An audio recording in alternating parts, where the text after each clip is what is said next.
Hello and welcome to Talkin' Baseball. Your Central divisions are pure chaos, and it's players only on Memorial Day. Let's get it!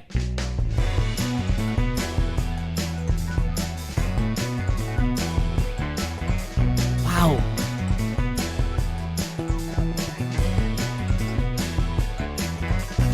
Hello and welcome to Talkin' Baseball.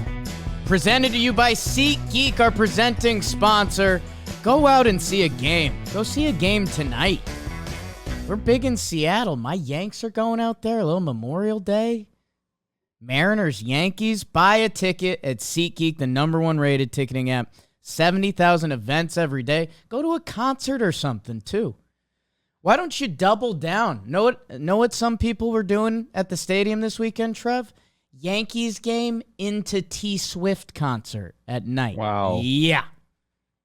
So make yourself a day with SeatGeek. Code TALKIN, $20 off your first purchase at SeatGeek. Trevor, how are you doing this Memorial Day? What's up, guys and girls? Yeah. And who else is out there? Pets are listening definitely to this show. People are playing it in their house. There's some pets lying on the floor being like, God, I hate that guy with the pearl necklace. Yeah. He just rubs me the wrong way. I would. I'm doing great. Had a great weekend so far.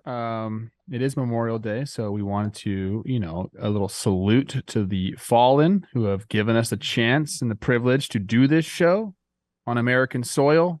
The best country in the world, the best country this world has ever seen. So here's my salute. Don't tell that to Latvia, who beat us in hockey yesterday. I don't care about Latvia. I'm over Latvia. Out. Okay. Latvia, you're out. Pretty much any other country besides the U.S., I'm out. I love Italy, though. Italy, Cuba. I love Cuba and France. So there's some other decent countries. Some of the World War II powers. Some of the, they're okay. USA, #1. Yeah. Anyways, yeah. A lot of baseball going on. We're going to be talking about some teams that, a lot of fan bases get on us, Jake. You didn't mention our team. Or if you did, it was just so brief. Dude, we're going to mention some of these teams today because they're forcing us to mention them. That's what it takes to be talked about on Talking Baseball. Go win some ball games. Giants, Tigers, Marlins, Reds. It's going to get nutty. Don't ever talk crap about the Centrals. I don't like it. We're going to talk some Central today, Trev, and I'm excited to. And there's a new team atop the AL West, by the way, a familiar team. New is, I don't know if that's the right word for this team. And there was just a ton of fun baseball around the league. So we don't have a ton of ads today, so I'll tell you this. This episode's brought to you by the John Boy Media merch store. Go buy yourself some. We got a little Memorial Day sale going right now. So if you're listening, we definitely have a shirt of your favorite player at this point. We're with the MLBPA. We've got some of our John Boy Media Essentials merch. Trev, you're wearing the hoodie right now. We have so much in our store now. We hired people to actually run a store. So if there's another way to support us and to wear something. Trev, you have a question.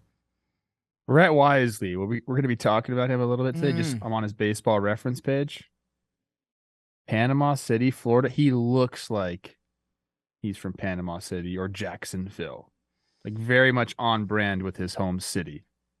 So I like that. When I see that, I like it. So I had to mention it. Trev, I told you coming into this, before the show, the Giants are starting to tap into a little bit of Giants devil magic. And I was skeptical.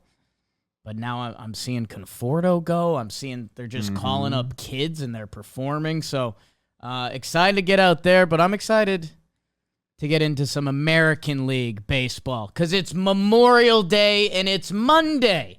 So we do the American League. This is our pastime, people. This is our pastime. How many freaking hot dogs did you eat this weekend? Any? Play the music. Don't listen to him. Put your glizzy on, I might have one later. Trev, in the Glizzy City, Detroit, they take 3 out of 4 from the White Sox. They win the first game. Our boy, Giolito, 7 walks. Tough day at the office. What are we doing? White Sox bounced back to win that second game behind a nice Lance Lynn start, and the bats, Anderson, Moncada, Vaughn. That's who you expect to go. They went for them. Otherwise, it's all Tigers. Can we talk Michael Lorenzen and Erod's months of May? Zach Short. Yes, we're biased, but yes, he is performing. By the way, his brother for Central Connecticut State, they just won the NEC. We're going dancing. Blue Devils, baby. Riley Green, how are you? Tigers baseball. Fire me up, I guess. Hinch, manager of the year. Rangers take 2 out of 3 from the Orioles. They put it on them in game 1, and they send Grayson Rodriguez back to the farm. Sheesh. John Gray pitches really well in that one. They come back with Simeon, the Heen dog, throwing that changeup now. Sure. Orioles lock in on the final game. Some really good baseball being played late. Felix gets it done. Kyle was being bratish for them. Some really good baseball played in Camden. The Blue Jays and the Minnesota Twins, they split the first 2. Twins have an offensive breakout in that second game, but old friend Jose Berrios shuts them down on the final day. Blue Jays take 2 out of 3. Trev, know what Bo Bichette's doing? Leading the American League in hits, because that's all he knows. He doesn't know another plan. George Springer starting to go for them as well. And the Astros sweep the Athletics. You don't really need any information here. Really good team played really bad team. L11 for your Oakland Athletics. Hunter Brown shove, sure. Framber, why not? And hey, maybe the most important note, Jose Abreu goes ding-dong, his first one of the year. They're having fun. Jose Altuve goes yard call. It's starting to start in Houston, and it already ended in Oakland. And Trev, that's what happened in the American League. High and tight. Hold on to your dicks. Okay. Tampa Bay Rays are 39-16. You'll hear about them in the IL as they gave your Dodgers the work. Orioles 34-19, 4 games back. The New York Yankees also in the IL today. They're 7 games back at 32-23. Sox Kid 28-25, 10 games back. And the Blue Jays are bringing up the rear at 28-26. Still pretty unreal. Twins are in first place in the Central, 27-26. Detroit baseball, a game back. The Guardians are 3.5 back at 23-29. Your Chicago White Sox are 6 games back, and Liam Hendricks returns to the squad. Let's go, Liam. Put a little asterisk and start tracking the White Sox again, because maybe they can get in the mix and believe in something. I lied. The Texas Rangers are still in first place. It just felt like Houston caught them. They're 31-21. Texas is 33-19. The Seattle Mariners are 28-25. They're starting to go a little bit. Angels are going to get a "what is you doing, baby" a little later. And the Oakland Athletics are the worst team to ever play baseball. So, Trevor, in the American League, you just gave me a look like you're feeling hot. What do you got, Papo? Well, you convinced me the Astros were in first place. When you said it, I was like, I'm not sure, but you did it with so much conviction. It spiritually felt like it. Okay. I mean, we're just looking into the future. Yeah. I'd assume. No offense to Rangers fans who I love your ball club. You proved me wrong, no doubt about it, but these Astros are coming. All right, let's just get into the Jose Abreu thing. Okay, sure. Let's check off some Houston, Oakland. Just real quick, Yeah. because this is all we're going to talk about. I mean, great job, Houston. You did it. We love your team. Get the guys going. Abreu hits the homer. He slides into the dugout. He runs around the bases. This doesn't happen against any other team. The Oakland Athletics, my former team, Mark Kotze, I love you. There's guys there. It's an embarrassment so much that this is happening to them. They don't do that against any other team. It doesn't even feel like real baseball to the Astros when they're playing the Athletics, right? You see Papa Rosie get mad at Astros social? I didn't see him. He went off on the Twitter because they were. So yeah, the Astros posted 10 runs in front of tens of fans. Oh yeah, and Rosie didn't like that. A few people didn't like that. That's not because you're the social fault. media team. Like let's take it. Yeah.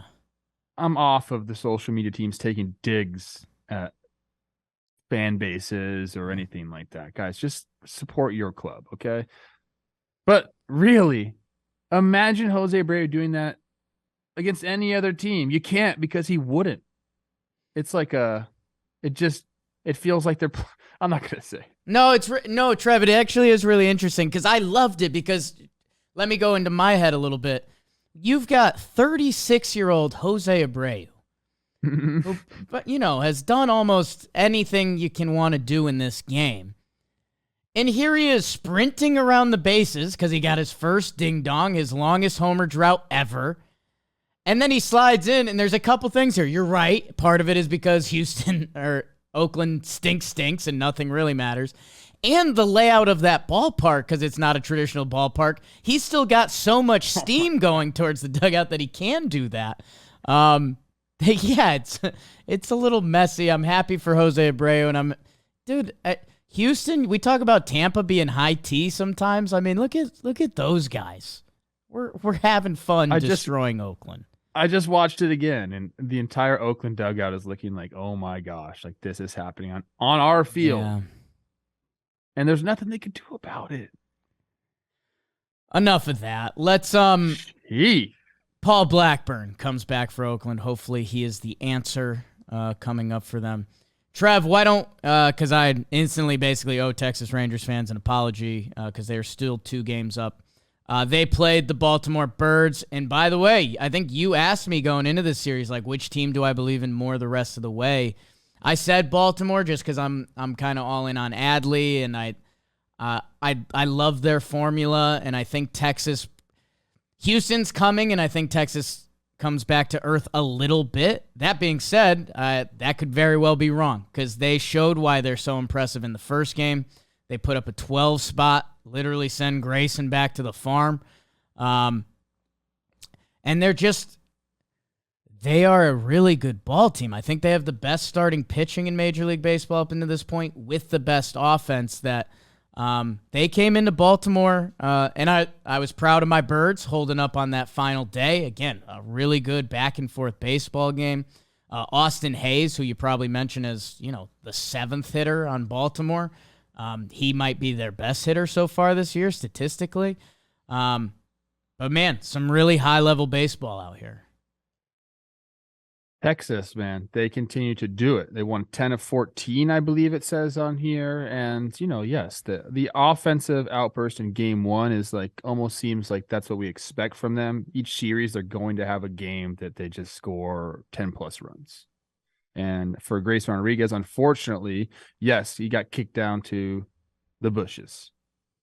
And he'll work and try to fix some things so he can help them towards the end of the season. But this is, I think when you asked me that question, I said I believe in Texas more because of their starting pitching. Baltimore's gotten some good starts, like enough good starts to kick it to their bullpen where they've been able to be successful. But overall, I think, if you're looking at these two teams, you're taking Texas's rotation and then their offense is just, it can go off at any given time. Like you said, the second game was a little bit different there. They had to, wasn't 12-run outburst, 5 runs there. When was what am I looking at here? Okay. I'm all over the place right now. Sure. I got so confused with what game I was just about to talk about. All right. Way to go, Trev. The first game was I was thinking about that Seager grand slam because I was thinking about the Rangers before they had Seager, how good their offense was, and then you add this guy back to the mix, and it's just like arguably probably their best hitter. Yes. Trev, there's a new page.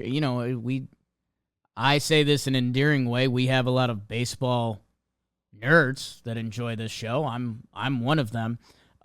Baseball Reference has added a playoff odds page. This is where I got confused and I thought Houston jumped Texas.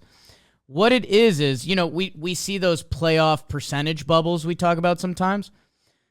They have those numbers on Baseball Reference, but what they have is a most likely scenario at the top of the page that gives what the playoff format would look like. And again, I've been beating the drum on this for too long now, and I'm going to continue.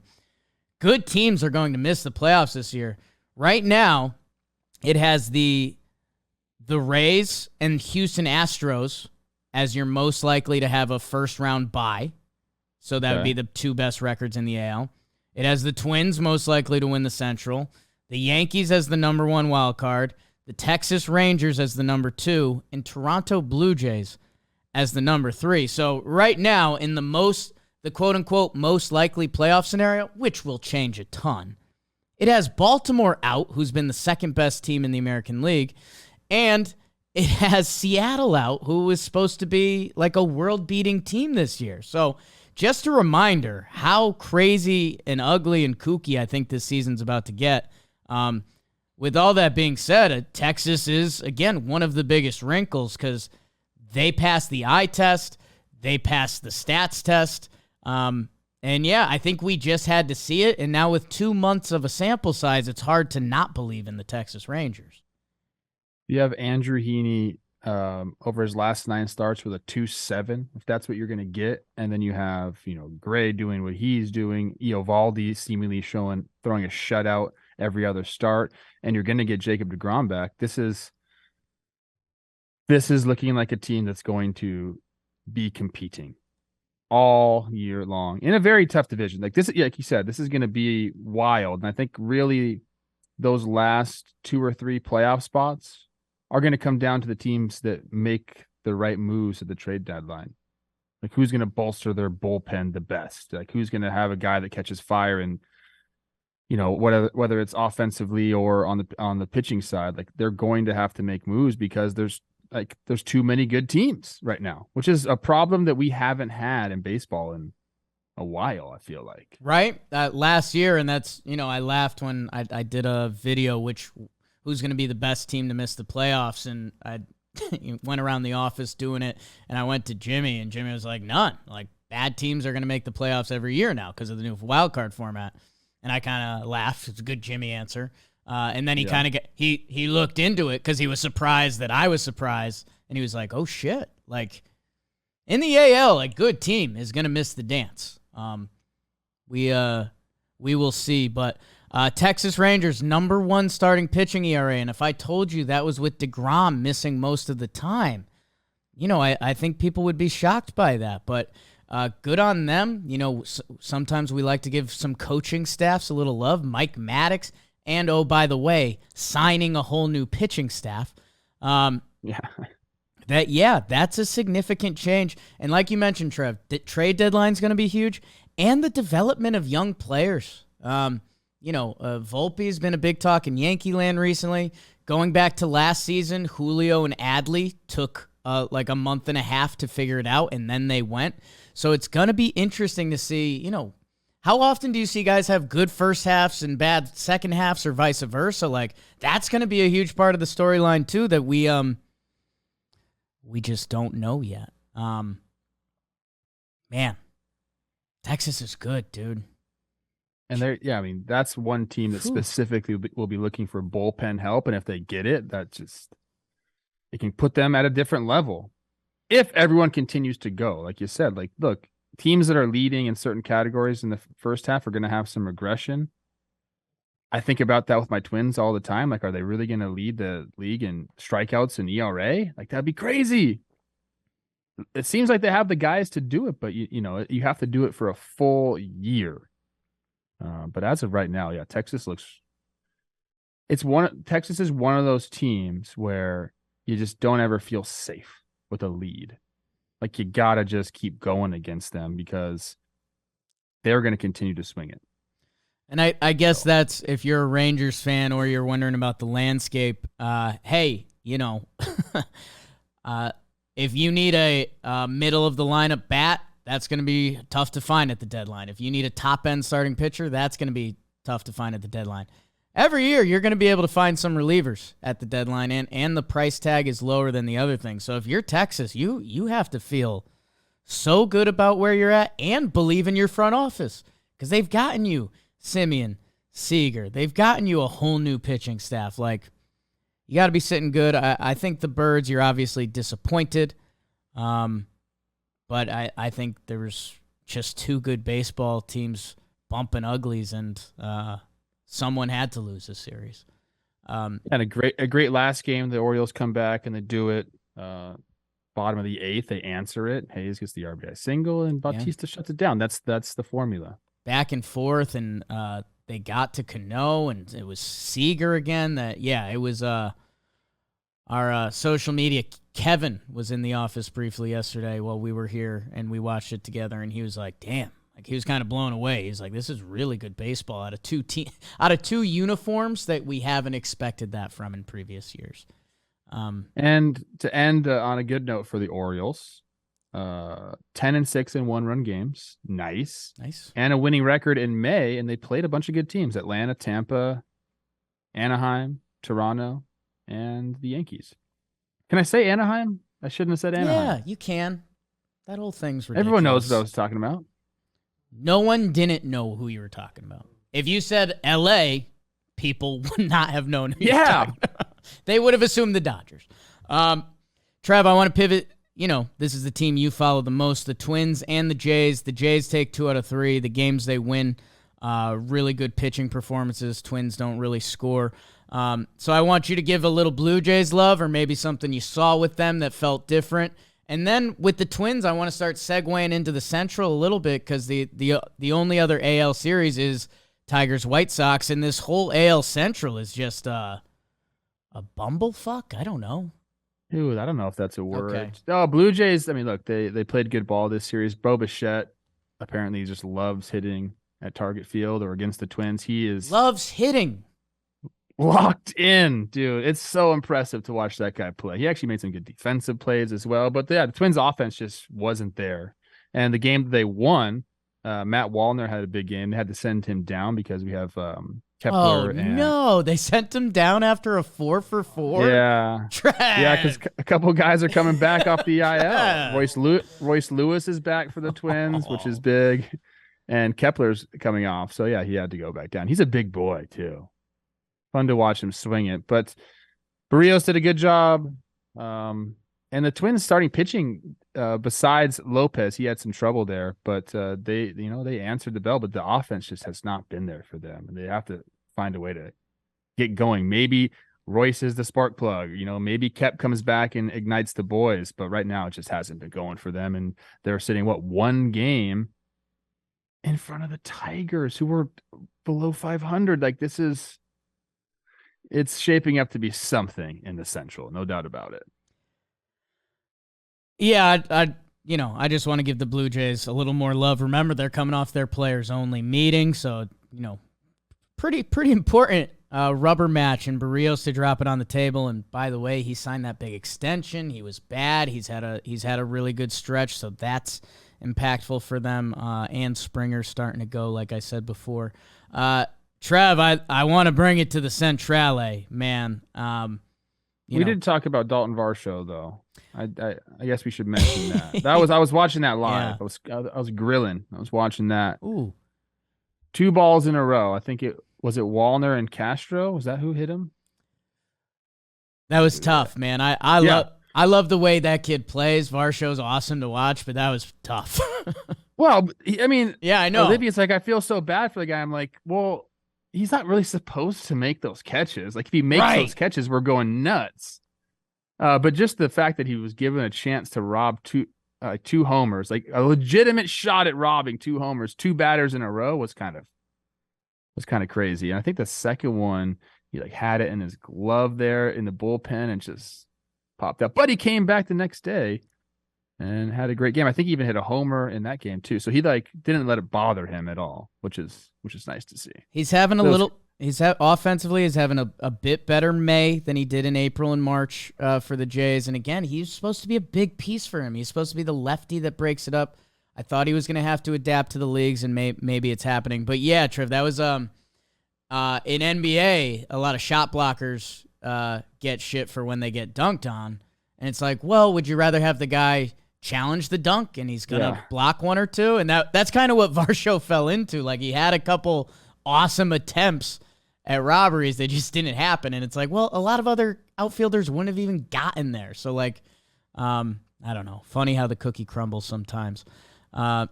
Trev, the final AL series and tying it to your Twins and the Central.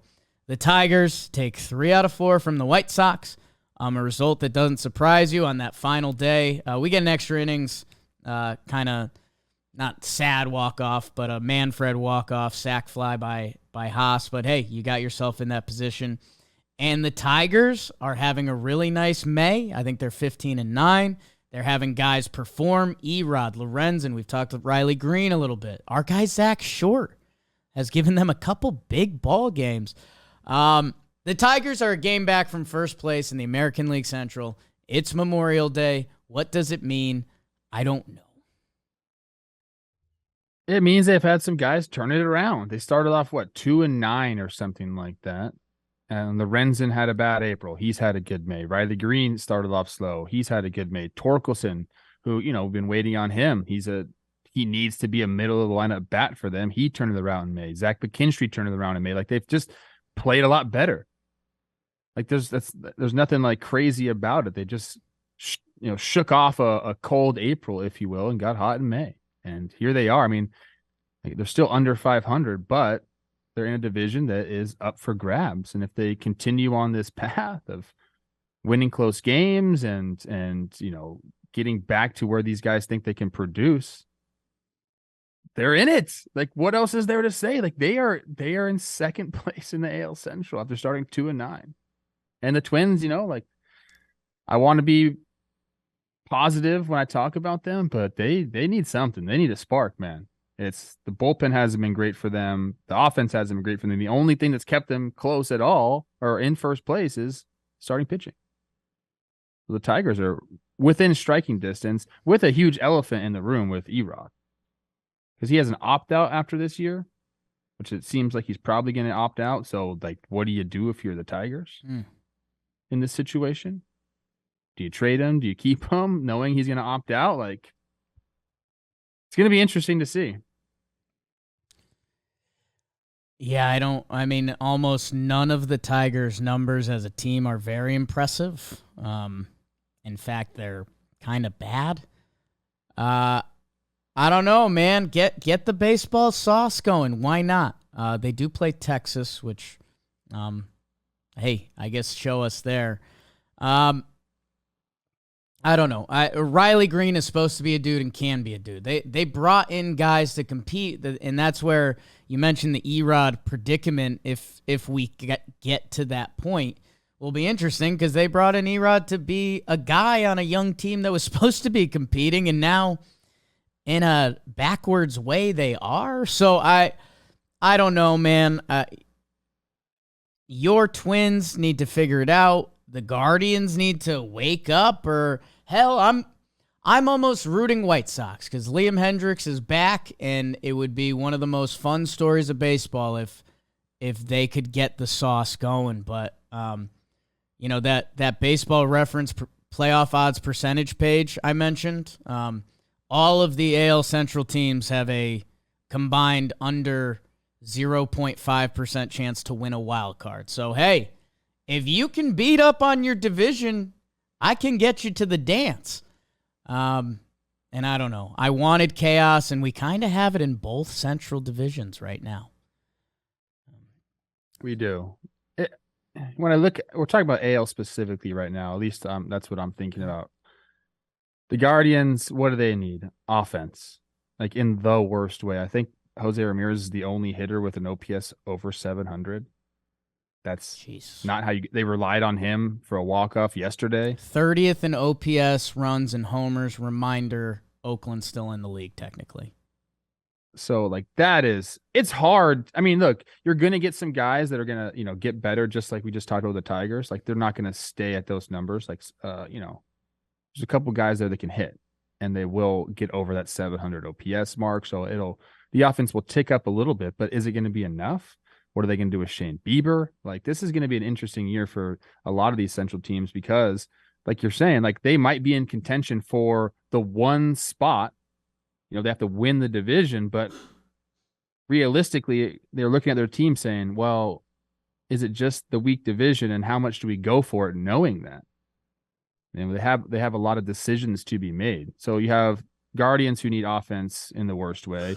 You have the Tigers who are kind of like, well, we probably need some starting pitching.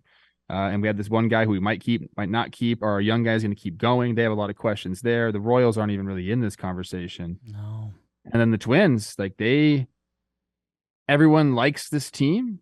They just haven't produced. I mean, Carlos Correa hasn't been himself. Like I said, the bullpen's been, they have guys, but they haven't figured out how to use them. Brock Stewart is kind of a guy that came over from the Dodgers, and they had to bring him in. Pablo Lopez was trying to get the save after Duran came in the game, and he couldn't get the job done. So Stewart came in and closed the door. Like, is he going to be a late inning, high leverage guy for them? Probably going forward. But for them, it's the offense as well. So this is a lot of question marks in the AL Central, and not really teams that, if you stack them up against the other divisions and the leaders in there, like you don't see much happening for them in the playoffs as things stand right now. Hey, get in the dance. That goes for every Central team. And if it is your Twins, Trev, high-end starting pitching has always played in the playoffs and a couple swings here, and wouldn't want to see that Correa guy with guys on base. So they got to get hot. Buxton and Correa, and they got to get hot. Riley Green in the playoffs. Joey I don't know. Gallo, what? Okay, let's talk some National League baseball. Yes, please.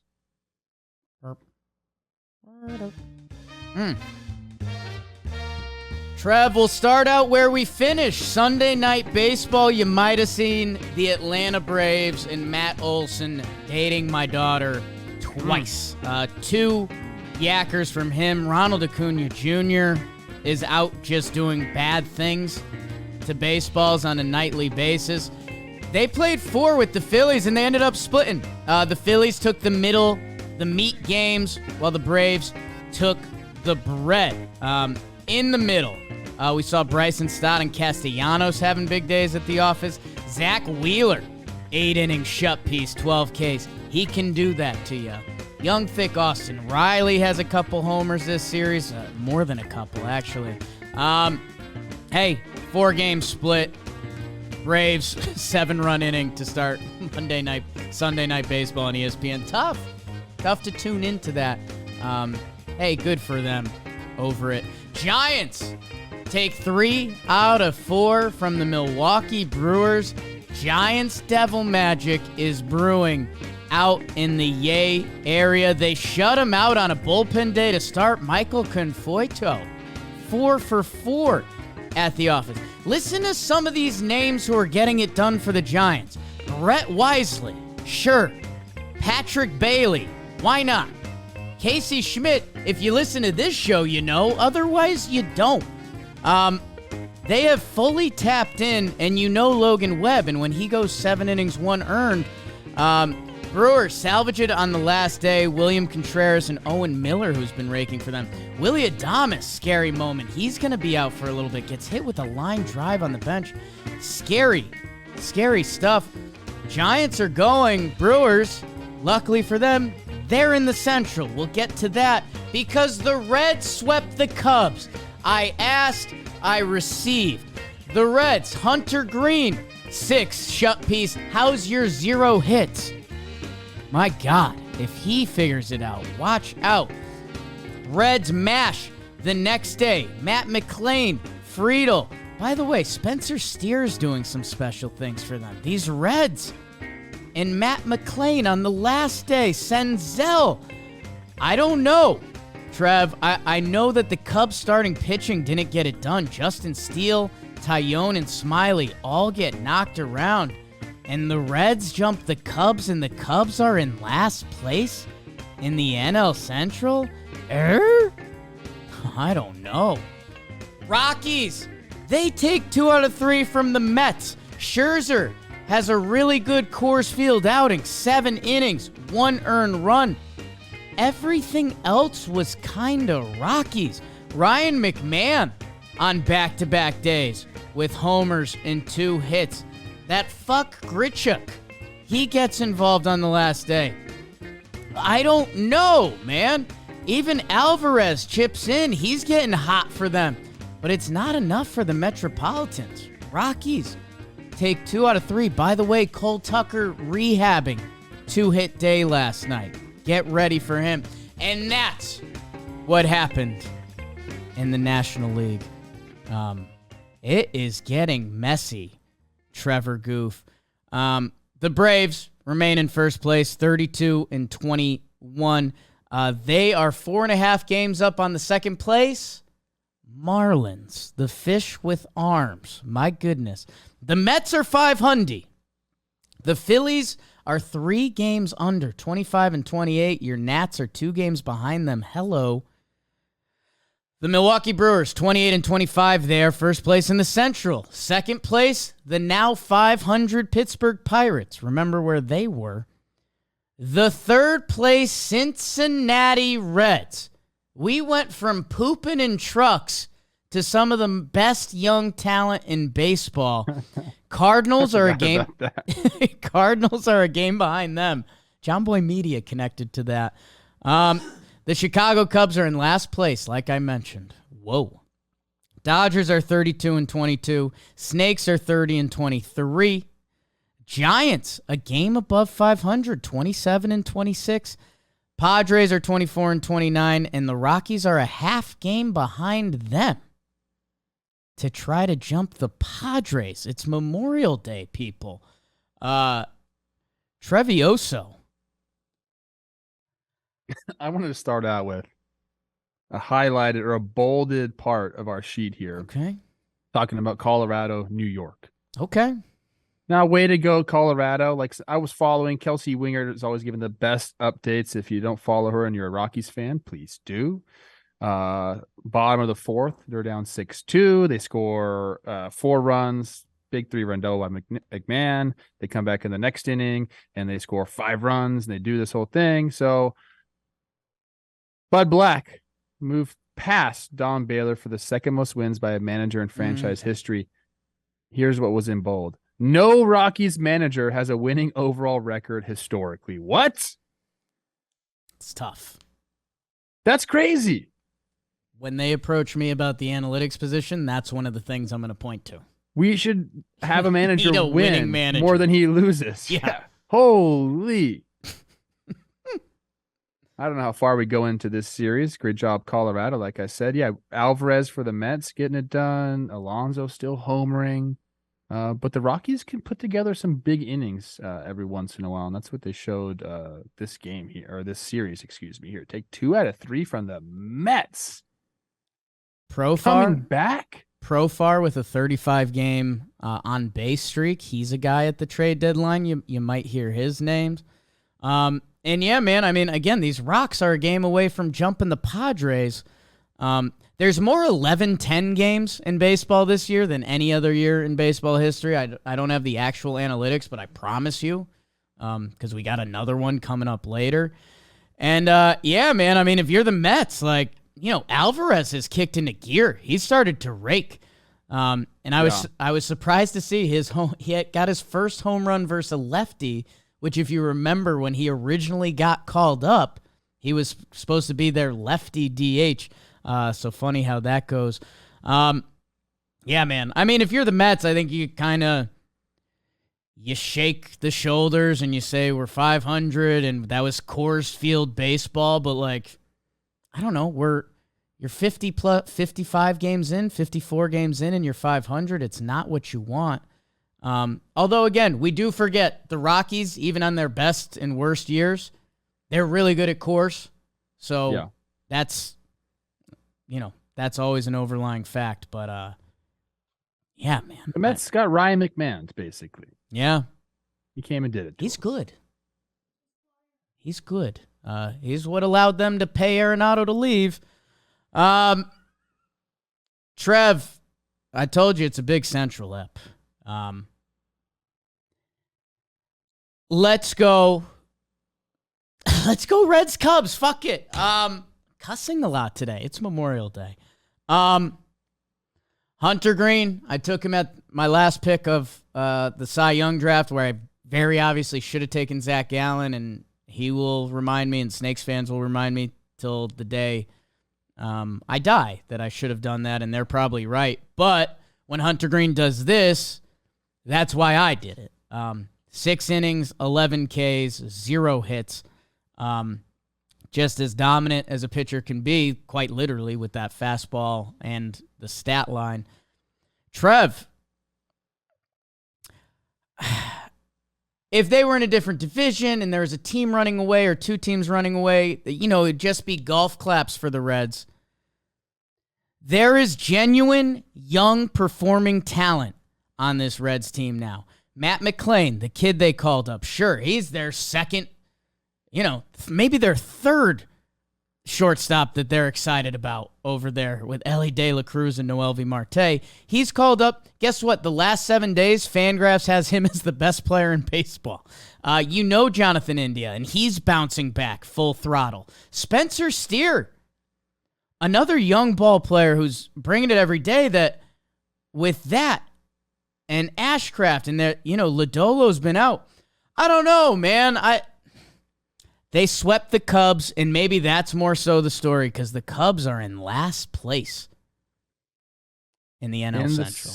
In the NL Central. Yeah, I mean, some of these, that's the thing about a baseball season and projections. You know that you're going to have some people come up out of the minor leagues. You have guys that you think have promise, but what can they do at the big league level? And if you get those guys to come up and produce, what do we always talk about on this show? Long lineups. Don't just have a bunch of outs at the bottom of the lineup. And sometimes you bring young guys up, and they can become outs at the bottom of the lineup. But when you have guys going off like this, doing it, then what happens? Your team is better. I mean, there's no secret formula there. You need guys to come up and produce. And I think this has happened. This has made India, it's jump-started him a little bit, saying, hey, I was one of those young kids, and I was the one getting all the praise. Now, we're seeing these young guys go up, and it's like, hey, like you mentioned, there's a couple other shortstops coming up. Is there going to be a logjam of infielders? Overproducing logjam of infielders with the Cincinnati Reds? And when are they going to bring up De La Cruz? You're 4 games out of the Central right now? Let's give it a go. There's no reason not to. I mean, if they do, man, there's a conversation there. I haven't even mentioned 27-year-old TJ Friedel has been the best player on their team. He's leading the Reds in WAR. Jake Fraley was the story for a little bit. He's taken a step down, but still, Trev, you did mention a long lineup, Nick Senzel, who was a top prospect for them. A 733 OPS right now. That's not world-beating, but that's a guy that you have to think about in a lineup, right? That's, you'll look around baseball, you'll see some guys with OPSs in the 5s that when you're a pitcher, you're like, okay, I can let me execute and move on. You're right. They have a deep lineup that, let's say Hunter Green mania does take off. The light bulb clicked, and he's a full-blown freak show. If you can get some performers from a Graham Ashcraft and some other guys, their pitching does get thin a little quick. And that ballpark doesn't help that. But again, hey, man, everything's out the window. The Cardinals had as bad of a month as you can have. The Reds just, they're above them for now. I still have some Cardinal stock, as I think people know. But yeah, Brewers, Pirates, Reds, Cardinals, Cubs. Alexis Diaz has been really good for them. You have a lockdown closer that you can just hand the ball off to. That's a nice problem to have. And I don't know, are we going to be talking about a Cincinnati Reds team fighting for the NL Central Division? That wasn't on our radar coming into the year. We kind of gave them hey, go out. Let's see some of these young kids come up. Let's see what happens. We want to see a full year of Green and Lodolo. And now it's changed for us. They're at a pivot point where if you're gonna do this and you're gonna sweep the Cubs, and awesome, good for you. Like, love it. Their next step is getting towards 500. Because let's be honest, like if they get swept by the Sox in Fenway, where they're heading right now, we won't be surprised. Then they have a homestand that's Milwaukee and the Dodgers. So, like, let's find out. Are you guys a pesky lineup that gives a team hell every day? Or are we going to look back in a couple weeks and be like, remember when the Reds gave them the work? I mean, the bigger conversation might be like scale of 1 to 10, 10 being like, I don't know, hit the escape button. The Cubbies, Trev. Like, just 3 really bad starts for them that puts you in a hole, and that's how you get swept, is if you have your 3 guys. I mean, Justin Steele, who's been really good, had a bad outing, and the guys that followed up after him, the same thing. Get put behind the 8 ball, and you get swept, and they have some decisions coming now. Like, again, this trade deadline is going to tell us a lot about whether these teams believe in themselves or if they're just kind of like, okay, well, maybe next year. And that's fast approaching. Like, June is pretty much here. Another month of baseball, and then we're really going to be talking about trades.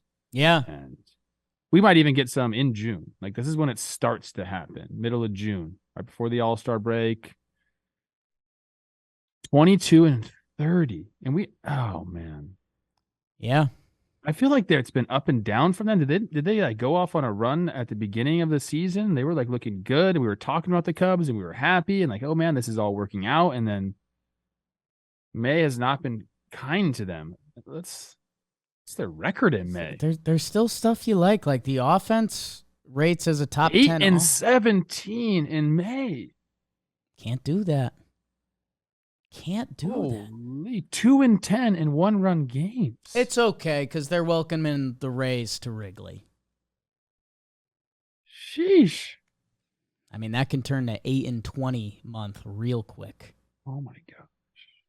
And then after that, they go on a West Coast trip. So, yeah, man, I've seen there's a lot of articles and stuff right now that Stroman, like, with how good he's been, that guy would be a tremendous asset at the deadline. And it's just one of those weird things because my whole thing was I didn't know where this Cubs team landed, but I thought they were going to land for a fun summer at Wrigley. Like, hang around in a couple good weeks, a couple bad weeks. You throw up a chunker in May like this, and that's a chunky. I don't know. I do like what you said about June, Trev. Like, how many teams are really dead right now? Like, it's Oakland, the Royals. Even the Nats and, like, the Rockies have done that. That if you put together a good June, I'm not saying they're competing or anything, but I'm talking about your trade deadline stuff, Trev, that if the Nationals aren't going to trade for somebody, they're not going. You're not going to trade for somebody, but you might not trade somebody away. Like, if you're the Rockies and you jump the Padres and Profar keeps getting on base, like, I don't think you're in a rush to move him. So, if you get the right deal. I think you are. Okay. Yeah, no, it's if you don't have control into the coming years for these guys, that's who's going to get traded. The Colorado Rockies are not going to trade for people. Like you said, they're not going to trade everybody away, but a guy that has, Profar's on a 1-year deal, isn't he? I believe so. So, guys like that are definitely going to be shopped and definitely going to be moved. Man, Cubbies. God, Rays coming to town.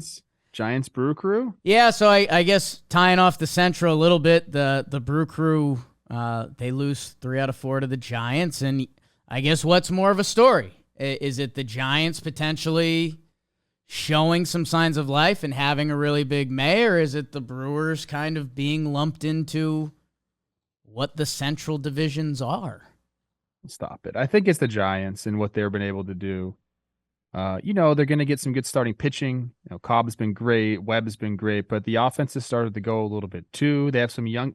This is kind of like the story of the baseball season. They have some young guys that have come up and done well and performed. Like we always talk about, these rookies on the Brewers or, some of these other teams coming up, but the Giants have a crop of guys they like as well.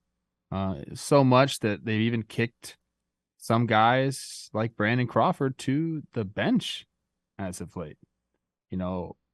Wisely, if you look at his overall statistics, they're not great.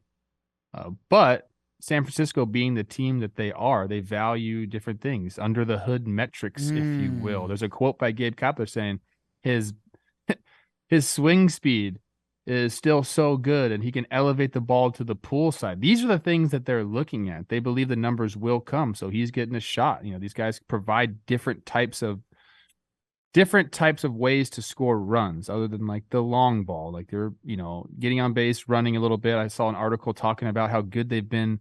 Their base coaches have been. What do we always talk about the Giants? Oh boy. Their coaching. The ability to send and not to send from third base. They haven't got thrown out of the plate yet this season. Like all these little things, this is what the Giants do to win games and to make you believe in them. So they're going on a little bit of run here. They're getting some offensive contributions. Conforto's doing his thing. The Giants haven't been thrown out at the plate this year. No. That is impressive. The Yankees feel like they do that every series. Yeah.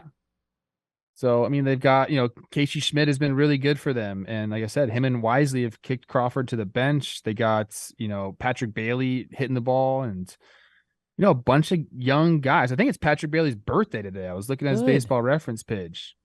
24 years old. Must be nice. Born in 1999. So look, again, what's happened to the Giants? They've had guys come up and give them contributions that maybe they weren't sure they were going to get, and it's made them, get back into the hunt. One game over 500, 27-26. And here we are talking about him again in a season where we didn't really give him a lot of credit coming in. Like I didn't know Alex Cobb was going to be throwing 100 miles an hour with a filthy splitter. I didn't know that, but he is. And you have to give credit to the Giants for being able to do what they've done as of late. Just spinning it into, again, the Central, the Brewers, they're game and a half up on the Pirates, who have had an atrocious May themselves. The Brewers, it feels like they're in a very similar spot to the Twins. Like they are a good baseball team. They've been atop the division, except in the Central, I guess if the Guardians had a big June, which again, they've played bad baseball kind of all season. The Cardinals have had a nice May. And they will be coming.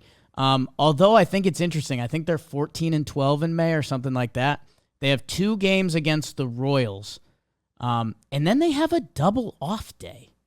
Not sure. The Brewers? The Cardinals. So the Cardinals, if they... Are they doing like London or something? Oh, they are. Yeah, it's Cardinals, Cubs in London. Pittsburgh?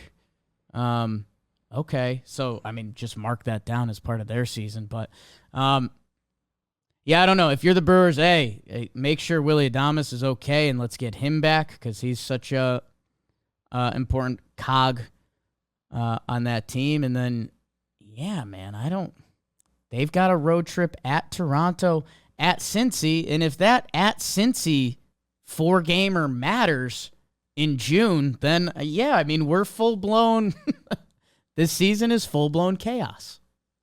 I hope it turns into that. I can't wait to talk about it. God, exciting stuff. Trev, I was skeptical of your Giants. A couple weeks ago, you were giving some Giant love, and I was like, Gabe, he's hot, the hand tattoo, I get it. No, they're going to be involved. They're going to be involved all year.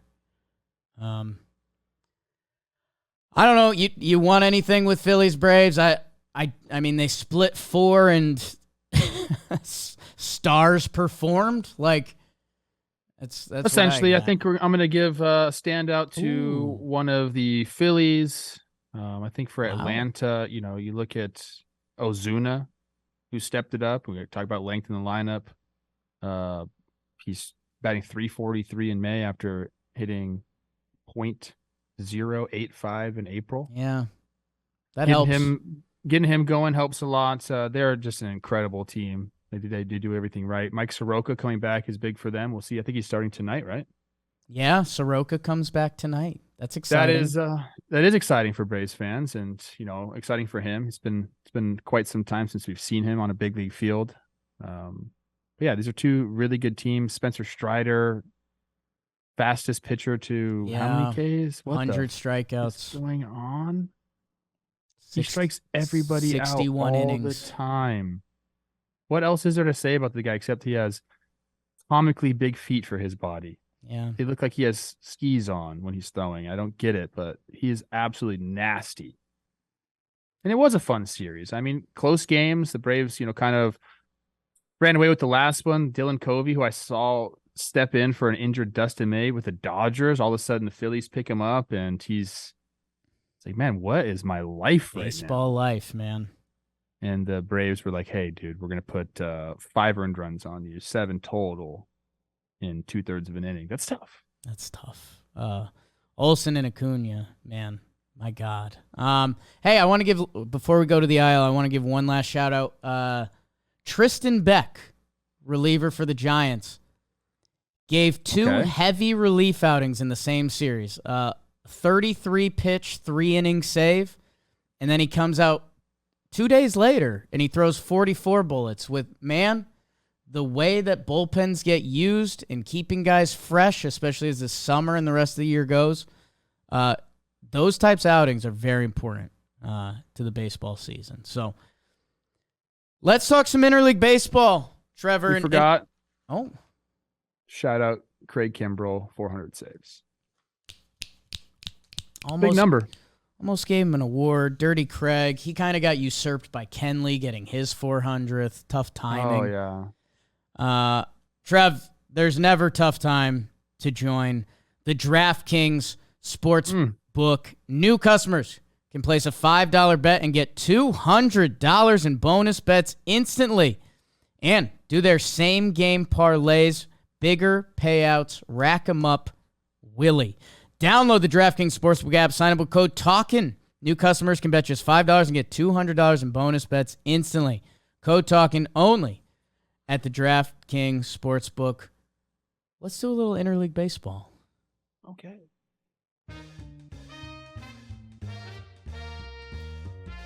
Trev, we will head down to your Tampa Bay Rays. You played there. You used to coach for the Dodgers for a week. Rays put up some crooked numbers on the first game. Yandy Diaz. Jose Siri does not care what you think. They put up a 9 spot. They win on an opener day. The next game, Clayton Kershaw ends up having like the best start of any pitcher this series with 5 innings pitched, 4 earned runs. Freddie Freeman and Mookie Betts late help get it done for them. And then your Sunday morning brunch game. Hold on to your dicks. 11-10. I told you there was going to be another 11-10 game. Tough day for our guy Gavin Stone, but it was tough for pretty much every pitcher. Isaac Paredes, Luke Raley doing it both ways, and Wander Franco has the hustle RBI that ends up winning it. Both of these teams are wagons, and the Sunday game was just a messy Sunday brunch. Been there. Sox take 2 out of 3 from my Snake. Snake salvaged the last game behind a nice Merrill Kelly outing and Corbin Carroll going the distance. But good for the Sox. They win a tight 2-1 game in the middle. Cutter Crawford with a big outing out of the pen for them. And the offense went on that first day. Casas, Verdugo, Connor Wong been giving them some outings. Kike, I see you too, kid. Sox take 2 out of 3 on the West Coast. Yankees, they hold serve against the Padres after losing the first game. Musgrove shoves. Lost 3 in a row. The offense doesn't work. Severino with an impressive outing the second game. They win it in extras. And then the Yankees, they have a huge inning against Darvish where they put 7 on the board. Got a little scary at times, but they hold on. Judge, yeah, he's special, people. He's special. Mariners, they take 2 out of 3 from those Pirates. You heard they were losing. They did it on the first night. They win on Keller Day. Oh, Keller versus Kirby? Are you kidding me? Both pitchers get hit. Pittsburgh, Reynolds, Sawinski, Tuca, Pita, Marcano, pumping into my veins. Doesn't matter for the final 2 games. Luis Castillo, 6 innings, 1 hit. And then Eugenio Suarez with the Buenos Cantos walk-off. He's looking thick, dummy thick. I like it. Mariners, they're kind of in fuego. Talk about them a little bit. And the Marlins sweep the Angels. We just gave the Angels some love for what they did to the Sox. The Marlins wash it all away. Extra innings, middle game. They win that 8-5. And then on the final game, Yuri Perez. Eduardo Perez pronounces his name so cool, and I can't. But the kid goes 5 innings shutout. Sandoval was making plays defensively and pitching well, but it's not enough. The fish with arms. My goodness, what a sweep. And then Guardians take 2 out of 3 from the Cardinals. They walk it off on Helsley on the last day. Jose Ramirez, the only guy who gets it done for them, gets it done for them. Your guy Jack Flaherty, him and Bybee had a little bit of a pitcher's duel in that middle game. Cleveland, they win a series they needed to. Cards would have liked to, but they can't get it done on that final day. Ooh, Nats Royals, hello. That dress. I'll tell you what, Mackenzie Gore, 7 innings pitched, 11 Ks. That's important. That's special. He's supposed to be a dude for them. Who's hitting? Corey Dickerson, he'll get traded. Luis Garcia, 6-hit day, Trev. 6-hit day. Michael Massey, Kansas City. How's your walk-off on the final game? And that's what happened in the Interleague baseball series. Oh. Yeah. Was that perfect timing, or did Beavers do that for you? Oh, congratulations. It's just me. No problem. That was nice. It's been a minute. That was nice. Been trying to get through them a little quicker, but well, this IL was stacked. It's been a stacked IL. It's been kind of crazy. Dodgers, Rays, Trev, 2 of the best teams in baseball. I wanted to start Kansas City, Washington. No, we're not doing Please. that. All right, What do you got on Dodgers, it? Rays. A rematch of is it the COVID World Series? Sure was. Yep. Weren't you guys there? Sure was. There. How was that game? Saw a special memory. Don't know what to do with it still, but Randy, man. Randy. I mean, this is almost kind of what I expected out of a Rays Dodgers series. I know, like, maybe not the high scores, although both these offenses are incredible, but both usually can throw the ball. But how I expected the series to go, as far as you don't know what's going to happen when these two teams play. Like, it's going to be great baseball, really, really fun players all running around the field. But you can't tell me, Rays Dodgers, what's going to happen. Like, it's go play the game. Let's see. That's beautiful. Sometimes, Dodgers versus whoever, the Nationals, what's going to happen. A's versus anybody, what's going to happen. But these two teams, you put them together, almost like Braves and Phillies. I would say, like, although I think the Braves are a better team than the Phillies, like, you kind of never know what's going to happen with those two teams. Dodgers freaking Rays, man. Your boy Yandy Diaz. This whole offense, they lead in like every single freaking category that you could lead in. They're still doing it.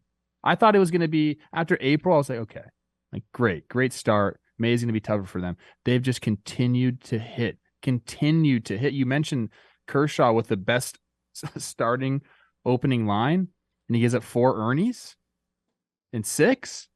They hit Syndergaard, and then we know what happened to Gavin Stone. Like, these boys can absolutely rake. It's so fun to watch that team play. And again, like, the Dodgers are a freaking juggernaut, but the Rays don't care. You know who doesn't care? Mention the freaking lollipops. People love when you mention the lollipops. Jose Siri. I was going to tell it's tricky because, again, I'm a Yankees fan, so I can't have Rays fans take things the wrong way. But, like, I was on the way to work today. I was like, I want to make a shirt that says Jose Siri doesn't care what you think. But I just want to make sure Rays fans would take that the right way. Rays rank first in batting average, in on-base percentage, in OPS. And here's a couple important old-school stats, Trev. You know, sometimes the kids got the ex-Woba bacon and all that.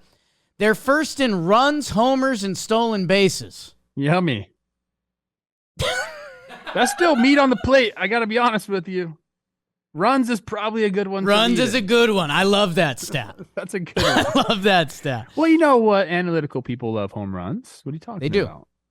They do. Isn't that funny? That's the stat that they love because I guess it's the best way to score runs. Right. It's the only true way to score a run. Only way to guarantee a run. I mean, 11-10. These two teams are two of the best teams in baseball. They can beat you anyway. Know who just came back for the Tampa Bay Rays, Trev? Tyler Glasnow. Sure did. He sure did. 4 1/3, 8 Ks. That's nice. What's your beak a little bit against the freaking Dodgers? Way to come back. Trial by fire. Okay. Guess what? Tyler Glasnow doesn't care. No. He's going to do his thing. Everyone did their thing in this series. Like everyone except for the pitchers. All the offense showed up. They did what they needed to do. I would love to see this happen again in the playoffs, which would mean this is the World Series. Be a lot of fun. The Rays are scary, man. I mean, their bench is better than a lot of teams' lineups right now. Right now it lists Walls, Margot, and Rayleigh as their bench.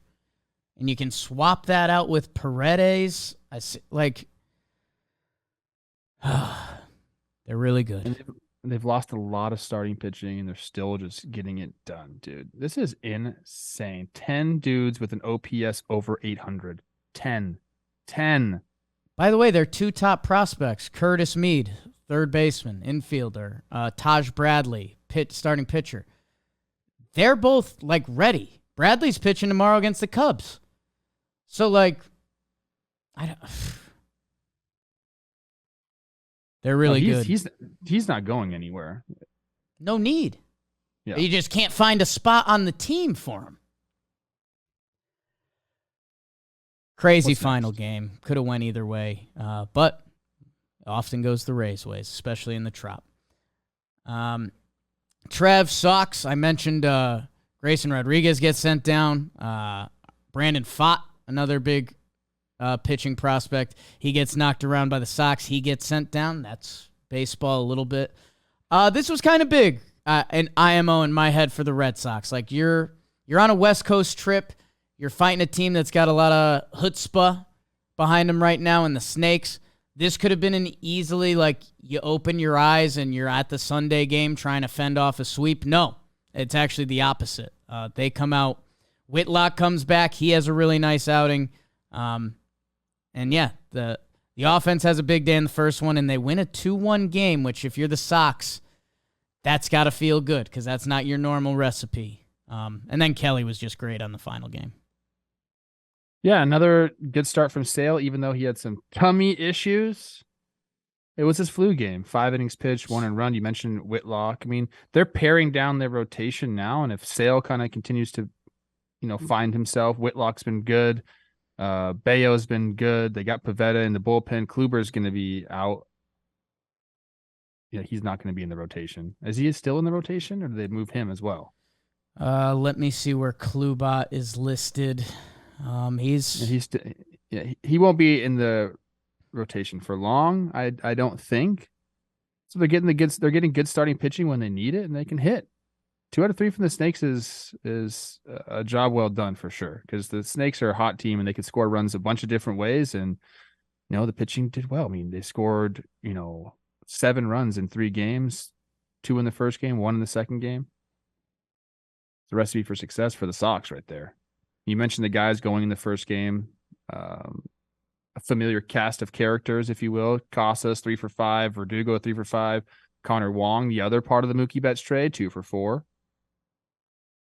Love it. A lot of interesting Junes, like you mentioned before, Trev, and I'm now going to latch on to. If you're the Sox, you've got 7 healthy starting pitchers currently on the roster, and we wondered if that was going to happen and who was going to be performing at the time. interested to see how their June sorts out. They're going to play the Yanks for the first time coming up this year. They're hosting Cincy, and then they host the Rays. So let's this June we're going to find out who the Sox are, and I'm interested to know because when they're right, they can be really good. They needed the bats to wake up a little bit, and going to Fenway always helps. Snakes, we're fine. Don't worry about it. You want any Yankees-Padres, Trev? What do you got? Well, I love the whole Tatis and Soto thing going in the first game, not really caring. But then I also love the Yankees coming back and taking the last 2 games. I mean, who walked it off for you guys? Who walked it off? Isaiah Kiner-Falefa. Yes. Utility God. man. Isaiah Kiner-Falefa. People like utility man IKF. They didn't like starting shortstop IKF. They like utility man IKF. A good series for both teams. I mean, the Padres, obviously they win the first game behind some, big games by Soto and Tatis, like I mentioned, but then Waka has a really good start in the second game. Just the offense couldn't get anything going for the Padres as well. IKF walks it off. And then that last game, Judgy boy. Gotta love him. 10-7, put up that big inning against Darvish.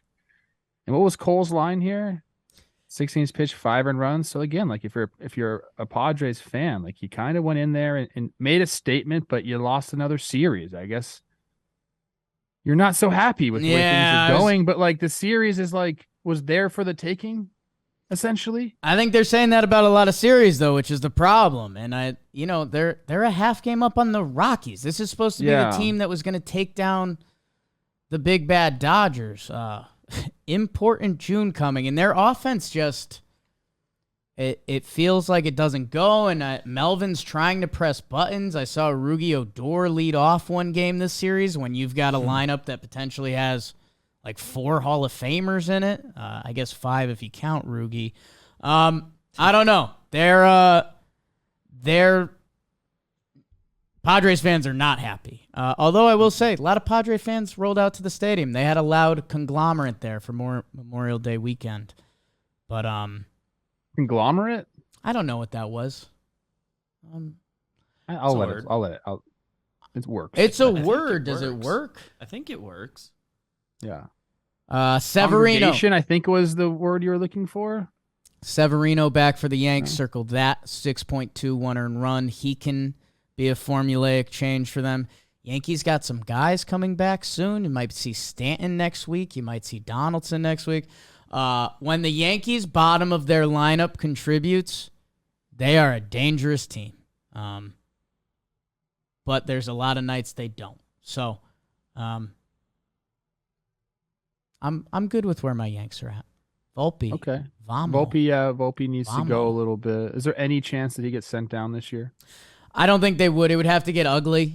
Really ugly. And I think he's good enough, and this is a complimentary to him. He is good enough at the other aspects of the game that it can't get that ugly. Like, he's so fast, and his glove is there defensively, although he's had a couple tough moments. Couple just boots that have been tough to watch, but the overall package, I think, is there defensively. It just can't get ugly, and they've now slid him down the lineup. It'll happen. But he's getting close to walking a tightrope. He's not there yet. If the numbers are like a little worse than they are right now, in a month, it'll be a conversation. Okay. Trev, the Mariners are technically hot, and the Yanks are about to play them, so this could come back to bite me a little bit. It is against Oakland and the Pirates. That they've gotten going. That being said, take care of your business, and they full-blown do with your boy Eugenio with the walk-off. Mitch Keller, George Kirby, 1-run game. Pitching duel of the year. 1-0. No, it didn't happen. It was 7 homers for the Pirates in that game. How about it? Tough pitching lines for both of those guys to open the series. So Pirates are feeling good, and then all of a sudden, no, they get shut out. They get Luis Castillo'd. Yeah. 5-0. And they got a chance that last game, but Eugenio just takes it. Says, I got it, guys. Marco Gonzalez with a nice start, 5 2/3, 1-earned run. Did you see the homer? Oh yeah, I mean, it was an absolute. He hit some of the prettiest when he connects. Great swing. Yeah. 3-1 lead. Julio and Cal Raleigh also hit the homer. They blew it in the 8th at an error and a wild pitch. Yeah. And then Eugenio says, I got it, guys. Dang, man. Yeah, I'm very interested to see this week for Seattle. They've got the Yankees, and then they're at Texas. They just got their winning ways going. It was against lesser teams, but good. You won, and that's what you have to do. Now they host the Yankees and go to Texas. Can they keep that momentum and juice going? I want to find out because it's been a very mixed bag for the Mariners so far this year. Marlins sweep the Angels. I don't know, man. Both of these teams feel like they could sweep or be swept every series recap. The Marlins, they got the good starting pitching. That's what we know they're going to do. Say Yuri Perez's name. How does the way Eduardo Perez said it? Yeah. The way he combined all 4 letters in Yuri, and Yeah, you don't have that. I don't have that. Yeah. That's okay. Thank you. Hey, the Angels were coming in hot. We mentioned some of the guys. We mentioned Mickey Moniak. He ends up having a kind of a tough day out in the outfield to allow the Marlins to score some runs. And that's the thing with the Marlins is, Soler got hot. He's hitting some homers. They're getting some offense from De La Cruz and obviously a rise. But where are they going to go with that? The catching position has been abysmal. The shortstop position has been abysmal. They're looking for center field help because Jazz is still out. They have a lot of things that they need to take care of, but here they are sweeping, putting themselves in contention, if you will, on the strength of the starting pitching. But it seems like it's the same old song and dance. How often have we said that about this Marlins team? They have the starters to do it. Starters that a lot of teams would envy, that do envy. They would love to have them. And then they just can't figure it out offensively. I thought this was interesting. JT Shagwell got a save for them. First save ever in the big leagues. How was that possible? This guy's filthy. Yeah, he's pretty gross. Has he had opportunities before? I don't think so. I think he's always building his way up the ladder, and then he kind of gets hurt. Whoa, Marlins bullpen usage. Holy smokes. And that's how you get your first chance. Off day today, reset. Yeah, I mean, there's some crazy stats. I think Solaris homered almost every Luzardo start. Soler's got 17 on the season. You might hear more about him later. They survive an Ohtani day that, yeah, man, if you told me second place Marlins, I would have told you Jazz Chisholm's an MVP candidate and their pitching's dominant. Jazz ain't even really been around. Soler and a rise on offense. Brian De La Cruz here and there. Yeah, if you're the Halos, I mean, Ohtani didn't hit this homestand, 5 for 33. No, I watched him. People are just up and in, up and in, up and in, up and in all day long. He looks like he's taking some uncomfortable swings up there. I don't know if he's got to back off the plate or do something because he has so much plate coverage. I feel like he could probably back off the plate a little bit. For the Marlins, Gene Segura, I mean, 492 OPS. So there are some, that's not going to happen for the rest of the year. Right. The guy's going to get better. So there are some ways to improve offensively that are already on your own roster. You hope you get Sanchez back, who was really good for them. He's on the IL right now. Is there a way they find offense? Maybe. I hope, man. I don't know how long this window is for you guys. It seems like it's going to go. They have all the pitchers constantly the same window. Yeah, they have this. All these pitchers are either locked up, like Sandy, or they're just young, so they have team control over them. I mean, eventually you have to go in and try to find some offense. You have to do it. They did it with a rise. I understand that. It's got to be more than him and Soler. I mean, obviously they thought Jazz was going to be part of this, but he's been hurt with turf toe. I don't know, dude. It seems like a pretty easy fix, or if you wanted to take it to the next level, all you got to do is just go and A, spend some money, or B, make a trade. It won't happen, but if this team backs their way up into a 3-game wild card series, and remember, you can have starting pitchers pitch whenever, Sandy Luzardo, Yuri Perez, Edward Cabrera, Braxton Garrett's been really good this year. That's before you get to any bullpen. Like, imagine they could start a game with Sandy and they could finish it with Yuri if he like breaks out and goes. That I don't know. If you're a National League team, don't let that happen. Don't let a zombie Marlins team come in, because guess what? The NBA just let a zombie Miami team in and they caused havoc. Don't let in the zombie fish. They might go to the finals. Yeah, they're not. They should. They're not. I mean, how long have I been saying like the Marlins are my dark horse World Series team? It's because of like the same reasons now that they're, contending 2 games over 500. Are they 3 games over 500? I don't know what they are, but they have the freaking pitching. It's the hardest thing to have in baseball, and they have it. Crazy. Shout out Yuli Gurriel too. Big homestand coming for them. They host San Diego, Oakland, and Kansas City. I mean, Oakland and Kansas City back to back. That's as good of a window as you're gonna get. Man, what a way to kick off June, Fish. Okay. All right, I just want to do 2 things with the Marlins before we move on, because we got to kind of tighten this up, but I have to throw this in there. Go to the Marlins baseball reference page now. Okay. They're going to list, the top 12 players. Yeah. The third to last and second to last guys, I want you to guess where they're from. I don't know where they're from, but just by looking at them. So Steve Okert. So you have me guessing where people are from just by looking at their pictures. Yeah, and I haven't done it either. So Steve Okert. I have your answers.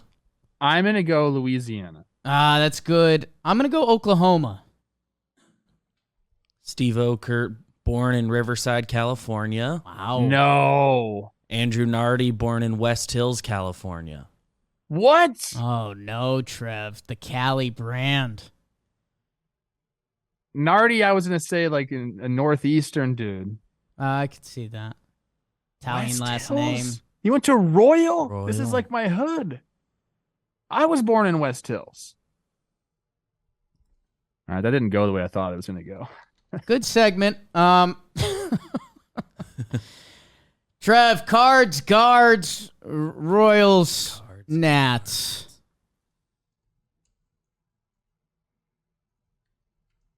What do you want to talk about? I'm kind of good. I'm happy for the Nats. I did this last episode with the Reds.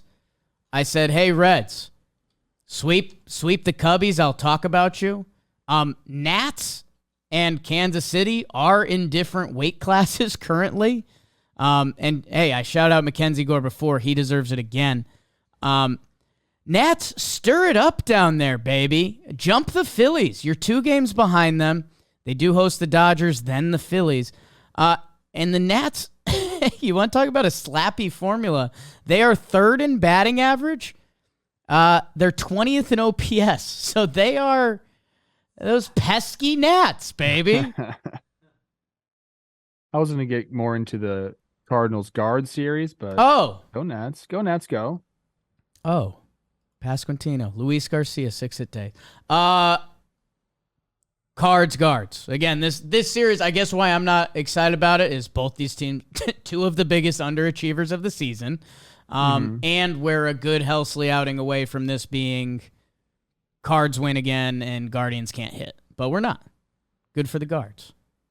Couple good pitching performances. Flaherty bounced back, 7 innings pitched, 1 earned run. Tanner Bybee, 6 innings pitched, 1 earned run. You got to like that. Bieber's doing it. The first game, Guards win 4-3, and then the walk-off. So this is interesting. The second game, was not a walk-off. The Cardinals won that without getting a hit after the second inning, I believe. They scored in the 10th on a pass ball. So I think was it Gorman or Donovan that scored on it? It was Donovan. So he hits a home run. They had 2 hits that whole game.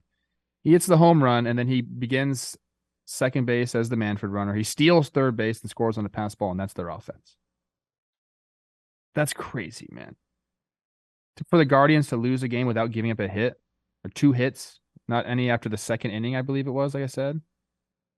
didn't get hit after the third, top of the third. It was a bunt single. Or wasn't a bunt single. A single in the third. I'm all over the place here. I just thought it was fascinating that they won that game with that many hits. And then the Guardians, yes, you're right. They had to walk it off with Jose Ramirez, a 2-run double.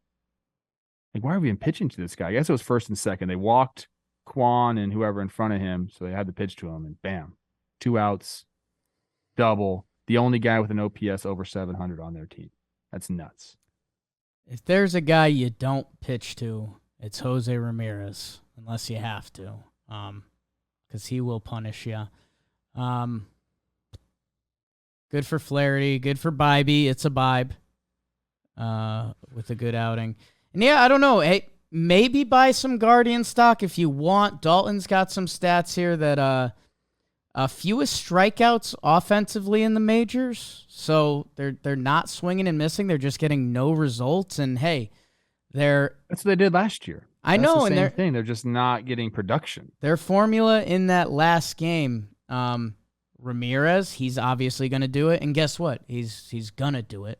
Quan, who had an awful start to the year, he's been getting better. Josh Bell, right? He was the guy they brought in, and in the first game it was Rosario. So those fours go, and you have a good top of the lineup, and then when nailers get hot, or if your catchers do anything, my goodness. Get involved in the season, Guardians. You're hurting Chris Rose's soul. And Chris Rose's soul. Trevor, I think that brings us to standout performances. My guy. Yes. Is it brought to us by somebody? It's brought to us by Warehouse Games. We're entering some serious playoffs in the Warehouse Games. One of the crazier moments in Warehouse history happened last night. I will not spoil it. Go check it out. You got a couple hours to kill today. You can get sucked into Warehouse Games. Plenty of time to be caught up by the next. I think we've had like 75K subs in a month or something like that. So people are in, and you should be too. So go check that out. You might like it. Who's your standout, Trev? My standout is a guy from Smyrna, Georgia. Ooh. You know who it is? Whew. Zack Wheeler on Saturday against the Braves. One of the more formidable lineups in all of baseball. Goes 8 shutty. 1 walk, 12 Ks. And that is after 2 starts where he gave up some earned runs. 4 earned runs and 3 earned runs, both 6 innings pitched. He says, you know what? I'm sick of doing that. Let me go 8 shutty against the Braves. Let me help my team split the series. And I don't know. I really like watching this guy pitch. And I remember he came over from the Mets and people were saying, is this a good signing? Some of like the under the hood metrics weren't with him. He's been great. It's been everything that they could have asked for. And Phillies, they're another team. Like, yeah, don't let them get hot. Don't let them in the playoffs. We saw what they could do last year. But Wheeler, great start against probably the best lineup. No, not the best lineup in baseball because the Rays exist. Yeah. Yes. The Dodgers the Rays quite literally are the best in every category. But a top 5 offense in baseball, Wheeler going and doing it. Yeah, I mean, but there was a lot of standout performances from that series. I mean, Austin Riley, Ozuna, Acuna. When you said Georgia boy for your standout, I almost thought you were going Matt Olson because he hits 2 homers that covered 900 feet in last night's game. And Ronnie, you can almost pick him any week. Luis Garcia, 6 hits. Trev, great standout. Hell, young, thick Austin Riley. A lot of players went off in that series, yes. Yandy. My goodness. There was a ton of options. Trev, I told you you offered me some Kool-Aid and I turned it down. And I'm gonna have a couple sips. And this guy is one of the biggest reasons why. Michael Conforto for the Giants mentioned it. 4-hit day, home run, stolen base. Nice little day at the office to kick off the Brewers San Francisco series. With that day at the office, it brought his OPS into the 8s, which is always important. Trev, he had a tough first month of the season, and, he misses a year of baseball with a shoulder injury. Remember, this was supposed to be like $100 million contract type of guy if he hit free agency healthy and right. He goes missing 205, 319, 691 in April, 279, 366, a 913 OPS in May. And he's kind of the guy for the Giants right now. And, maybe Jock comes back. Tyro, think about how much I've talked about him. He went on the IL. Jock's on the IL. They're missing some of their guys. How easy? You talk about the different paths of baseball and, are young guys going to be good? Are young guys going to be bad? It could have been so easy if it was Memorial Day and Conforto had a 611 OPS. We'd say, yeah, shoulder injury and hasn't played baseball. Had a tough first month. He's starting to go, and that's an impactful change because he's a really good baseball player. And he's in the middle of that Giants lineup. So, Conforto. I think it was only a matter of time for him to get going. He has a track record. I'm very happy that he is performing because you're right. Coming off an injury like that, having to miss a full year, mentally, that's got to be very difficult. Get back in the saddle. You start off kind of cold in April. And in his head, I'm sure the same thing was going on. Hey, am I going to get it back? And then bam, an excellent May. He signs the 2-year deal before the year, 36 M's. Light for what he is. But it's good to see him producing for sure. The Giants need that.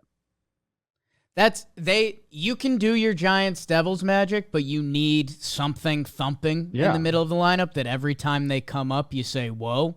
And if they have that in him, God, if you can go Conforto, Tyro, Jock, there's a little lefty-righty, hey, how are you? Then whoever's hot. I don't know. I kind of wasn't in, and now I'm dipping my toe. They can pitch, and if they get the timely hitting, like the pinch hitting, remember that was a huge thing when they won 107 games, just a bunch of pinch hits. Gabe's hot.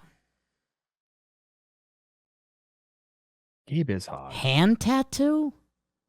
He's got the hair working now. I don't know if he dyed it or what, but it's definitely he's got it going. Stay away from. He's a model in a leather jacket all the time. He's very prepared.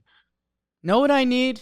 And hey, if you're listening and you've got some connections to major league managers, I need one of the old farts to make fun of Gabe. I need a Bruce Bochy or a Brian Snitker photo shoot.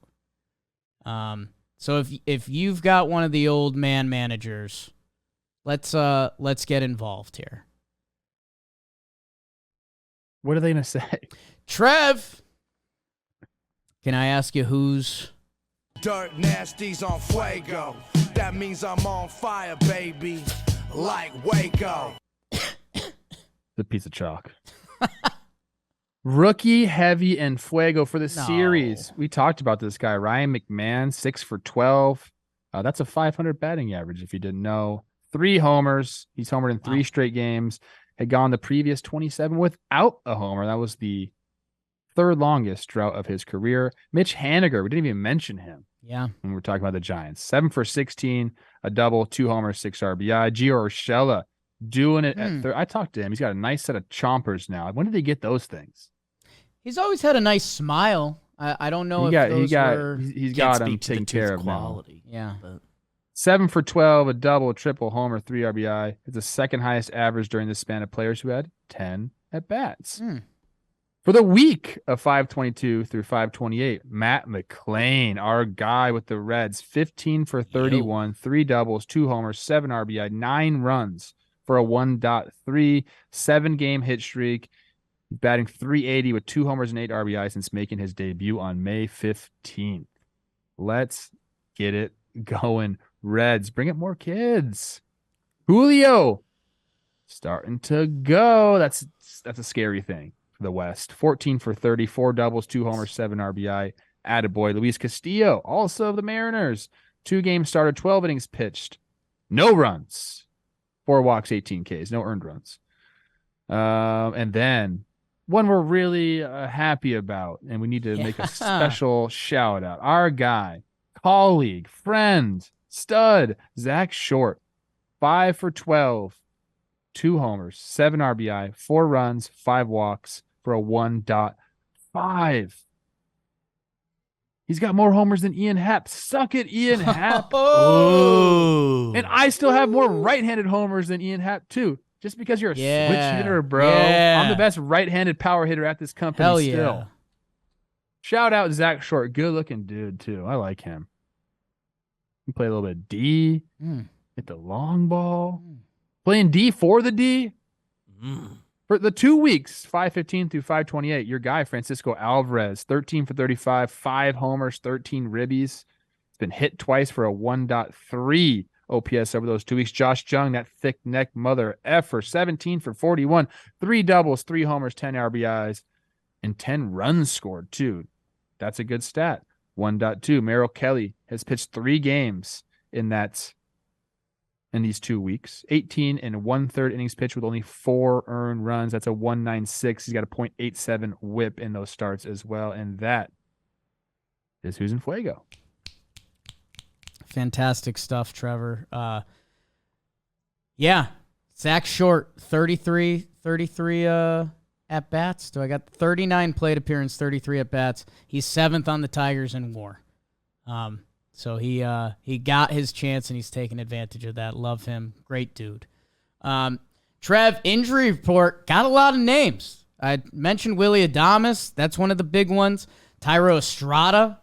Mentioned him a few times. Zeke Duran at the bottom of that Texas lineup. He was being a problem. He kept it moving down there. Will Myers for the Reds. They don't care. Let's just call another kid who will be on In Fuego next week. Danny Jansen for Toronto. Couple bullpen. Why do you say it like that? Why do you say Danny that? Jansen. We had some guys banged up in games. A lot of Rizzo, Fairbanks, Muncy, Schmidt, Kiermaier, Santana. Wow.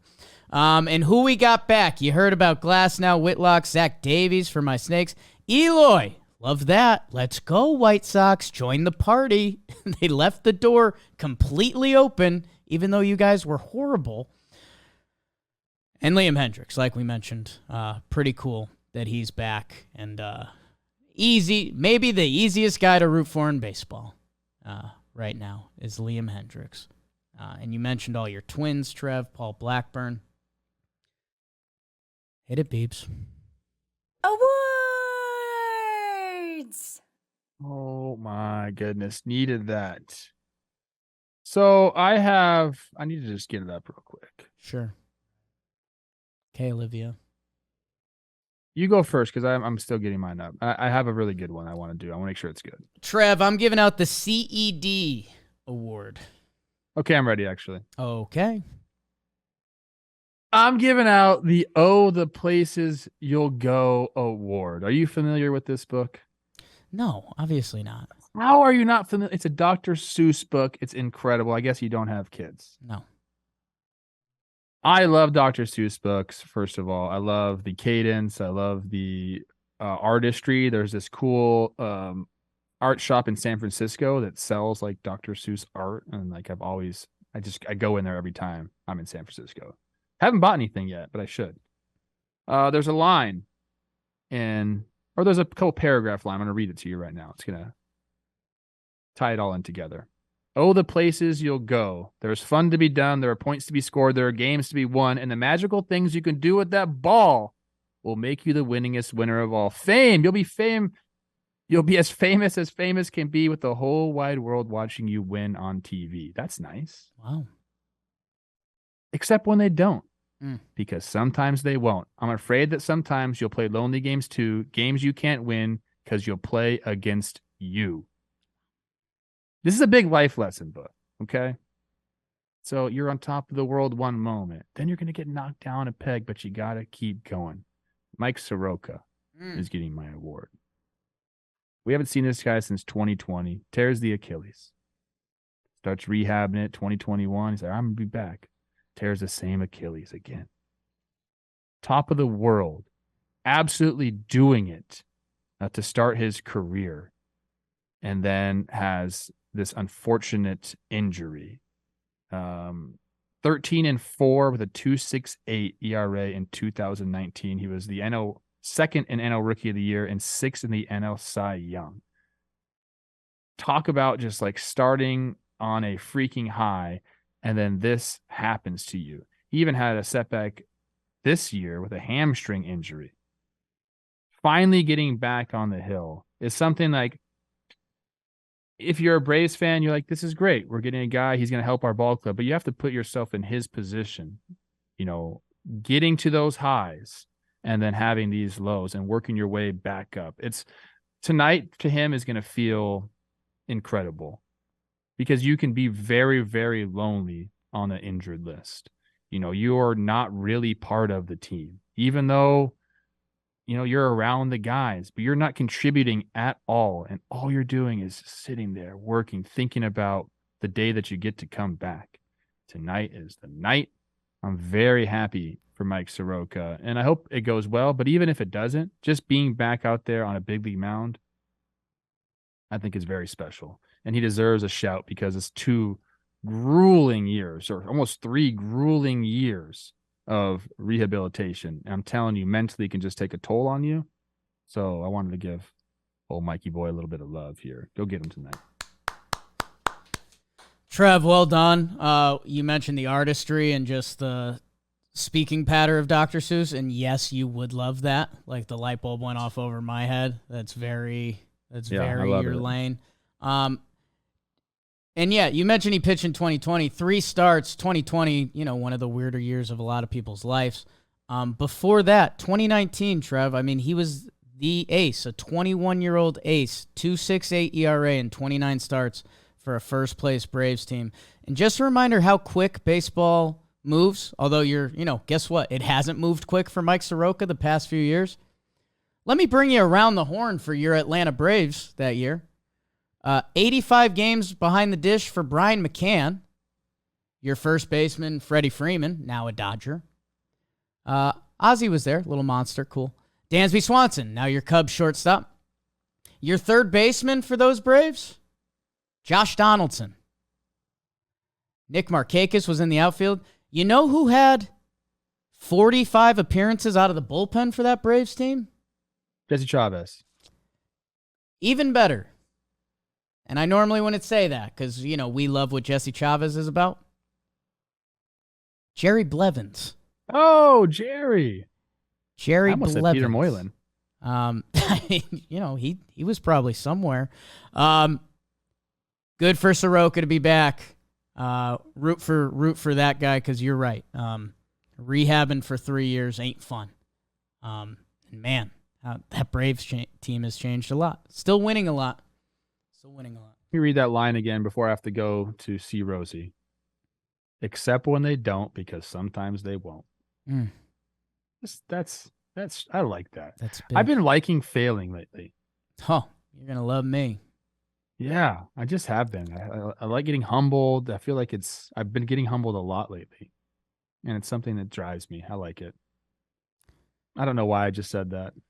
Yeah, man. That was a little inside the soul right there. I just let it out. Gotta let it out, I guess. I guess you don't want to hear the CED award. I do, dude, but it's tied into. Chris Rose is already texting me. It's tied into your emotions you just talked about. I just go, oh wait. Oh, let's hear it. Trev, the CED award, it goes to Jorge Soler. I'll tell you how it got there. You mentioned about failing. My first job out of college, management training program, electrical supplies and distribution. Talk about failing. They each branch operated as their own. I don't know, dude. I was just trying to make my way and be hungover and survive. One of the branches, CD Wallingford, they were mainly solar powered. And the Miami Marlins have been solar powered. 5-homer week. He's been going nuts. He's putting together an awesome season. 17 homers. I mean, Jorge Soler, we've talked a lot about paths of a baseball season. If Jorge Soler had a down season, in 72 games last year, he had a 695 OPS. He's got an 892 OPS now. He's balling. And again, we're looking for things that can be significant to your team's season. if the Miami Marlins, if Jorge Soler has a 48 homer season like he did in 2019, that changes the formula for the fish a little bit. So, and, failing Dr. Seuss, me at my old job. Thanks, Jorge Soler. He made me look good, too, because John Boy Media Homer Draft, I took him biggest week of the year. Know many career homers he's got, Trev? How many? 151. Nice. Not too bad for a Cuban ball player. He's a big boy. Let's get you to Chris Rose.